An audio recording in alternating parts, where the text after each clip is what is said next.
Hi, everybody. My name's Ryan McCauley. I work for Caltrain. Thank you so much for joining us today, where we're going to do our virtual town hall about some proposed fare changes that we have.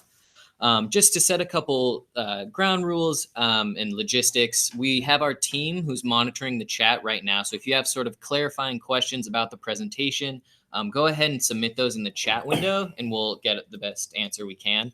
If you want to submit an official comment, please use our comment form that's linked in the video description below. You can either do that or call our customer service, email us at changes@caltrain.com, or send any sort of letter or physical letter to our headquarters at 1250 San Carlos Avenue.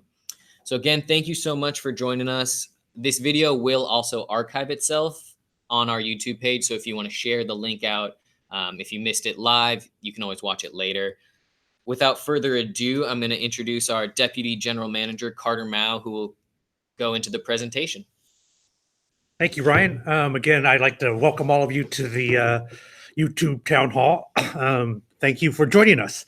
Primarily, we're here today to share information with you about our proposed fare changes and to get your input on what you think about these fare changes, and share those comments with staff and our board of directors. The board will be having a public hearing on the proposed fare changes in August, and may take an action on these fare proposals at its September meeting. On this slide here, you see what we hope to cover here today. First, to give you a little background and context on why these fare changes are being proposed. We're going to talk about the actual fare changes being proposed by staff.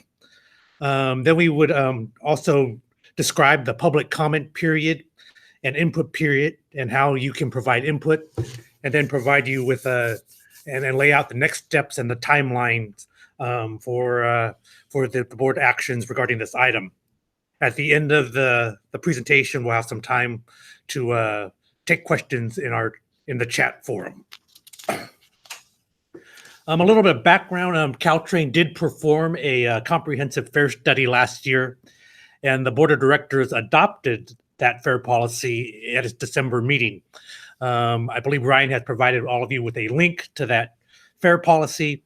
It's very helpful and will help provide a lot of background information on some of the reasons why we are proposing the fare changes that we are.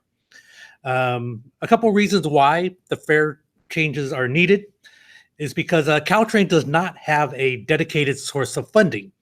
Whereas BART has a sales tax and a property tax, Samtrans and VTA have a sales tax dedicated solely for their operations and their agency. Caltrain has neither of those. Caltrain relies on basically the contributions from its member agencies for its operations, and then it also supplements that with some grants from the federal government.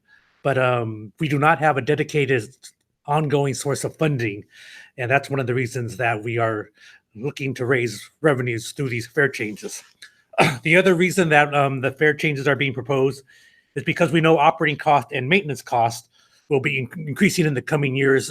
We have some new technologies being implemented. One is called PTC, or Positive Train Control. The other is our electrification program. We know the cost of operating and maintaining our services with those new technologies is going to be increasing over the coming years, and I'll lay that out for you on a slide coming up. I mentioned a little bit about the fare policy that was adopted by the board last year. It really does provide a framework to guide both staff and the board of directors in making all fare-related decisions. We didn't have a fare policy actually before the one that was created last year. The policy contains goals related to financial sustainability, equity, what we're trying to look out for when we consider the customer experience, and how those fares and those fare policies would impact ridership. As I mentioned, Ryan has provided you a link for the fare policy. I encourage you guys to all take a look at it. It's only a one-page document, but it does give you a lot of background and context for some of the changes being proposed by Caltrain staff. So let's get right into those proposed changes. So for the GoPass, the GoPass is a pass that an employer can buy for its employees, and it costs about $285 per year right now. The recommendation or the staff proposal is to increase that price of that GoPass by up to 20%. Obviously, this would not affect most of you or all of you who do not have GoPasses, but for the employers and employees who do have the GoPass, it would increase the price of that effective January 1st, 2020. After that, we would propose to raise the GoPass in 5% increments every 2 years after raising it in January 2020, and that would start in 2022. As related to the policy, the GoPass currently has a low cost per passenger mile compared to our other products, and the proposal would begin to bring that closer with our other fare products if the board passes the recommended increase. Next, I want to talk a little bit about the program as it pertains to Clipper discounts.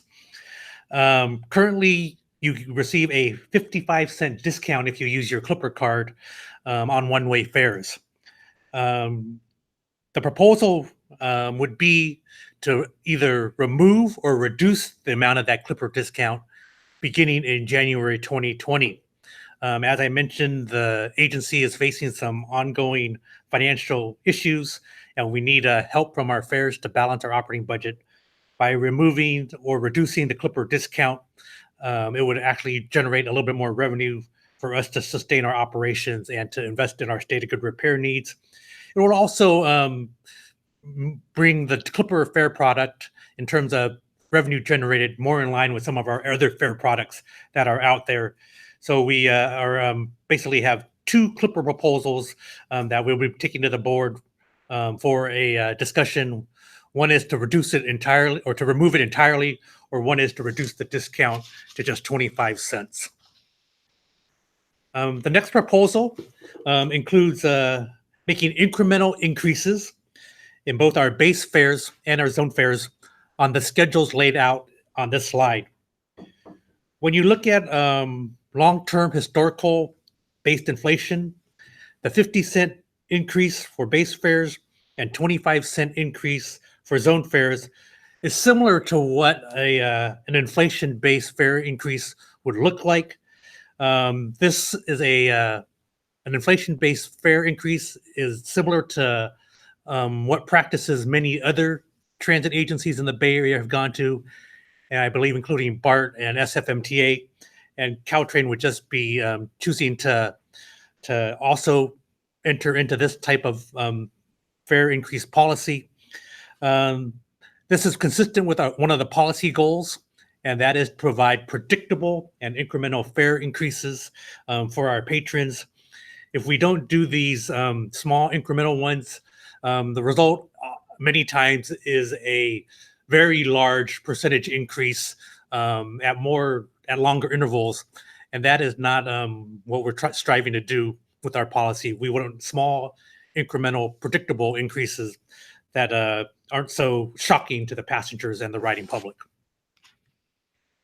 I do want to mention that Caltrain will be participating in the MTC means-based program that you may have heard about. This program will be available on Golden Gate Transit, BART, SFMTA, and Caltrain.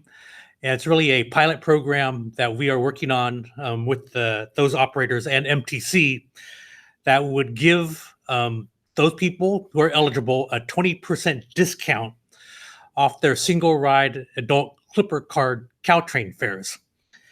Now, this is a pilot program. It's going to go for a year. It's being subsidized by MTC. We're really trying to find out how much usage there would be from this means-based pilot program, and how it would affect our revenues, but also how it would affect our ridership, and if it would have any impact on the capacity carrying capacity of those agencies I just mentioned. So we are anticipating that this pilot program will start either later this year or early next year, but Caltrain is going to be participating in that, and that will be something that should be taken into account when you consider all the other fare changes that we are proposing. We also are going to be cleaning up what's called our Codified Tariff. The Codified Tariff basically memorializes what we do for Caltrain with our fares, but also some of the other fees that we charge. Some of those things like fees for charter trains, parking fees, and bicycle locker fees are going to be removed from the Codified Tariff. And these fees would be placed in a separate document so that it basically wouldn't sort of muddy up the Codified Tariff, and we leave that only for the fares.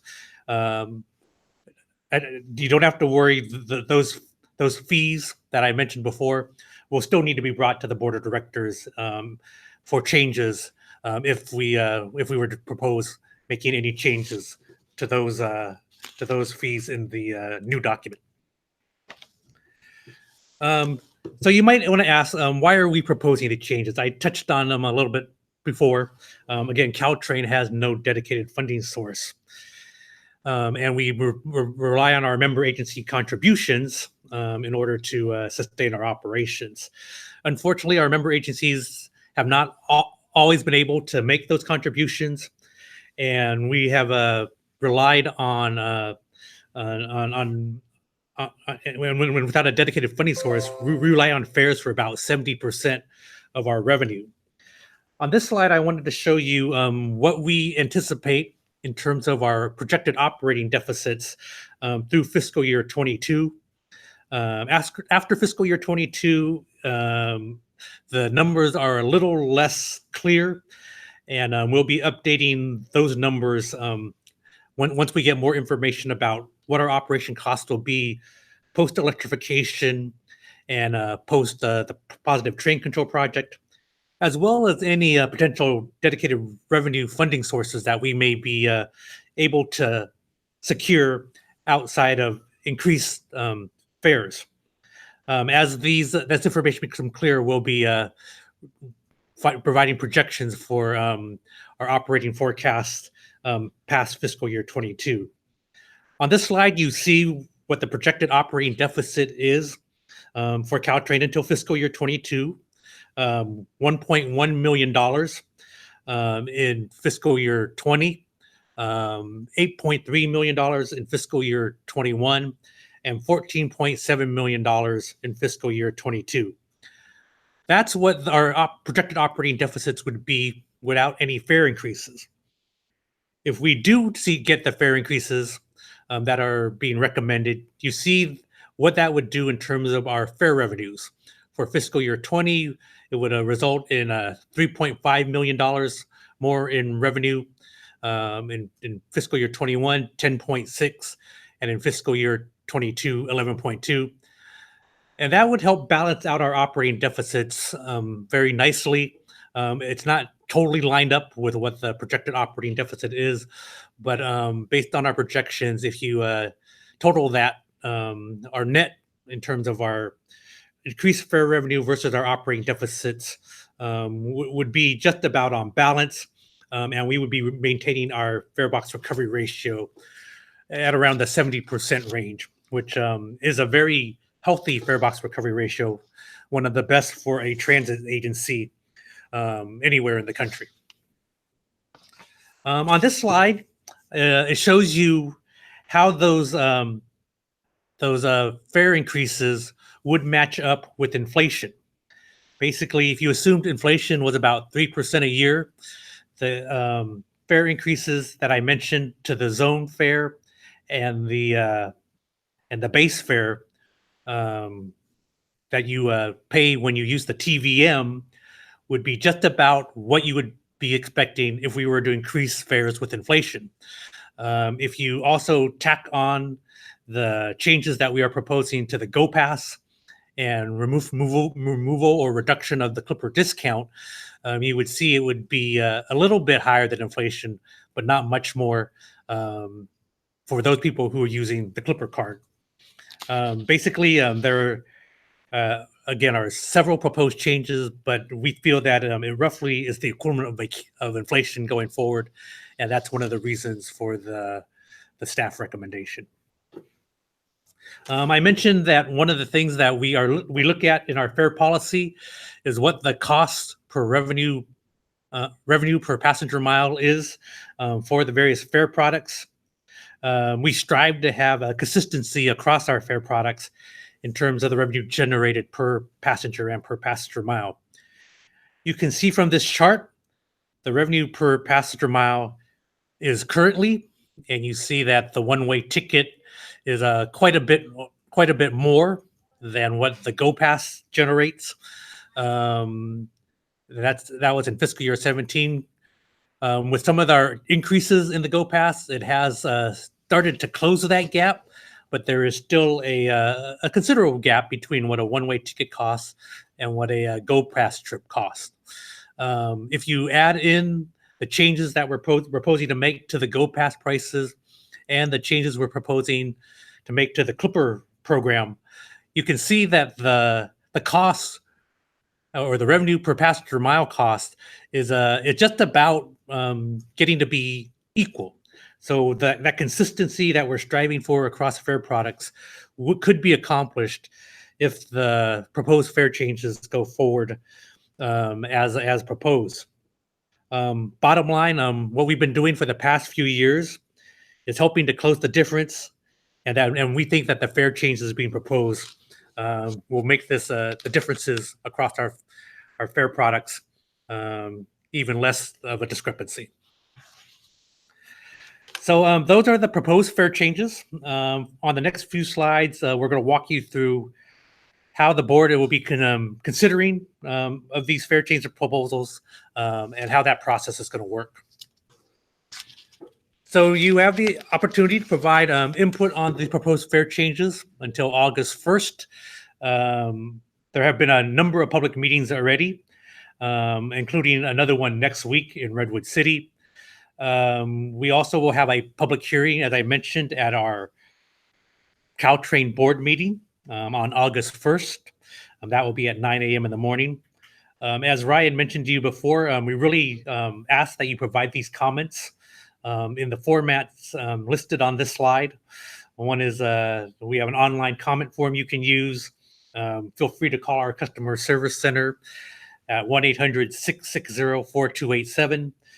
You can also email us your comments, your feelings about the fare change proposal to changes@caltrain.com, or you can also feel free to mail your comments to our district secretary at the address listed on this site. All this information is going to be collected, put in a document, and it will be shared with our board of directors as they consider all the public comment before they make their decision on the proposed fare changes. I mentioned there have been a number of meetings already, including in San Francisco, San Jose. We're having our virtual meeting right now. Later on this afternoon, we have a Caltrain Citizens Accessibility Advisory Committee meeting. And next week, we'll be down at the Redwood City Downtown Library on July 30th between 6 and 7 p.m. to show this presentation and to take additional public comment. And as I mentioned before, there's a public hearing on August 1st at 9 a.m. in San Carlos during the Caltrain Board of Directors meeting. So for the timeline and the next steps regarding the proposed fare changes, again, we'll have the public hearing on August 1st at the Caltrain board meeting. The Caltrain board, based on the comments and questions they hear at the August 1st board meeting and that they receive from the public, will be taken into account by the Caltrain staff. And we are proposing to have the Caltrain board vote on these changes at its September board meeting. The implementation timeline of the proposed fare modifications will differ. You saw what we planned for the GoPass and for the Clipper discount and some of the other items. but the timeline for implementation is still going to be worked out even after the board approval. So with that, I'm going to turn it back over to Ryan, and he is going to have some closing comments, and then we'll take your feedback through the chat session. Awesome. Great. Thank you so much, Carter. Really appreciate it. And again, thank you to everybody who tuned in. You know, we're really trying to do more of these virtual meetings just because it's tough for people, you know, after work or in the middle of the day to attend meetings. So really appreciate you spending a bit of your day to learn about these and sort of keeping our system in a state of good repair. Just to echo a couple things that Carter said, you know, we really do want your feedback. And so if you have official comments, you know, if there's anything you disagree with, we'd really appreciate if you filled out a comment form on that's linked below. Again, you can also call our customer service, or you can submit a question or sort of your feedback to changes@caltrain.com. And if you want to provide sort of a letter or any sort of physical materials, you can send it to our headquarters at 1250 San Carlos Avenue. But with that, I think we're going to close it out. Again, appreciate you for tuning in. This video will archive itself on our YouTube. So if you want to share it, if anybody you know wasn't able to attend live, this will live on our site. You can also look out for social media on our channels. We'll be talking about it and sort of going into more detail. So again, thank you so much. If you didn't get your question answered, feel free to send those in to changes@caltrain.com and we can get sort of more in depth if you need. Thanks so much.